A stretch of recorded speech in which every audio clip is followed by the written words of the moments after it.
ধরেন আল্লাহ তাআলা দুইজনকে সৃষ্টি করলেন, উদাহরণস্বরূপ একজনের নাম আব্দুল্লাহ আর একজনের নাম আব্দুর রহমান। সৃষ্টির পরে আব্দুল্লাহকে বললেন, আব্দুল্লাহ আমি জানি তুমি পৃথিবীতে 50 বছর হায়াত পাইতা, খুব ভালো কাজ করতা, তুমি দুনিয়াতে অনেক ভালো কাজ করতা, এটা আমি আগেই জানি, আমার অসীম জ্ঞান বলে আমি আগে থেকেই জানি। তো যাও, তোমার এইমাত্র সৃষ্টি করলাম, যাও তুমি জান্নাতে ঢুকে যাও। আর আব্দুর রহমান, তুমি পৃথিবীতে খুব খারাপ কাজ করতা, এটা আমি জানতাম, তুমি সীমালঙ্ঘন করবা, অন্যায় করবা, অপরাধ করবা, তুমি জাহান্নামী হবা, যাও।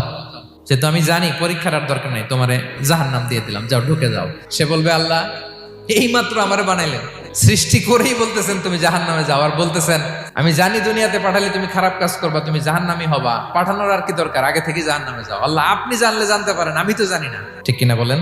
সে বলবে, না আল্লাহ আপনি ভুল বলতেছেন, এই দুনিয়াতে পাঠাইলে আমি খুব ভালো কাজ করতাম, এজন্য আল্লাহ তাআলা পরীক্ষার আয়োজন করেছেন, যাতে করে তুমি জেনে যাও যে পৃথিবীতে তুমি কি করেছো।